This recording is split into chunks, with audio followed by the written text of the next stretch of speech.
Okay, I'm going to show you guys how I make this simple mask. This is a mask that does not have a pocket for an extra filter, but it does have a sewn-in filter. I start with a piece of fabric that's 9 inches by 14 inches. I cut out a second piece that's my liner, and both of these will get ironed together. You saw how wrinkly that one was. I do pre-wash all the fabric, so some of it, because it's cotton, comes out very wrinkly. I'm going to fold this in half, and this is essentially the size of the mask now. So we have a front and a back. After I get this seam good and creased, I'm going to take it over to my serger, and I'm going to serge all 3 edges. If you do not have a serger, all you need to do is turn it this way, sew both of the short sides, and then sew in and leave like a 2 or 3 inch hole or opening so that you can then turn it right side out. But I do have a serger. I have a very nice serger, and this is what it looks like after I've serged all 3 edges. So once I've serged all 3 edges, I decide which is the front. Sometimes the fabric, the design is prettier on the front. Some of the fabric I have is a bigger design. So I decide what's the front. I'm gonna go about 2.5, 3 inches down, and I'm gonna grab, pinch up on the fabric, and then I'm gonna fold it up here. I'm gonna put a clip on either side, then I'll flip it over, and I'll do the same thing down here. I'll grab it and fold it up. So I end up with the folds coming together in the center like this one.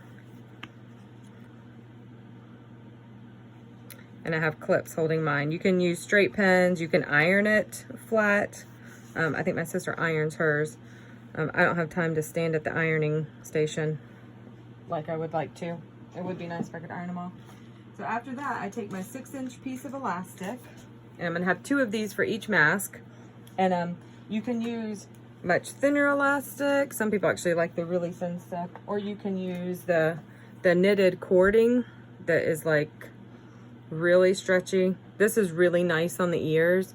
So if you know you're going to be wearing this mask a lot, I would suggest trying to find some of this. I think Joann's had some in stock, and it comes like this in a, you know, it's on the notions aisle usually. I haven't seen it by the yard. That would be nice. So then I take this over to my regular sewing machine, and if you sewed and turned it right side out and then did a top stitch on the 3 sides, you're still sitting at your regular sewing machine. And I take one end of this elastic and put it right there, and I kind of folded this in a little too far. Put it right there, right on the edge. And then what I'm going to do is I'm going to sew a straight line. I usually back up once on the elastic, kind of give it extra. I'm going to sew a straight line all the way across, and it's going to sew that seam down, it's going to sew that seam down, and when I get to there, I'm going to stop, and I'm going to bring this around, and I'm going to sew it down there. So you want the ear loops to be kind of like that, where the same side is down on each side. If you twist it, then that twist will end up on your ear. It doesn't feel great. So you want to kind of make sure you've got it nice and flat. So when you get done, you end up with something that looks kind of like this. And when it's opened, it's a nice big open area for your face. And it folds really nicely right in half with the face side together and sticks in your pocket or your purse.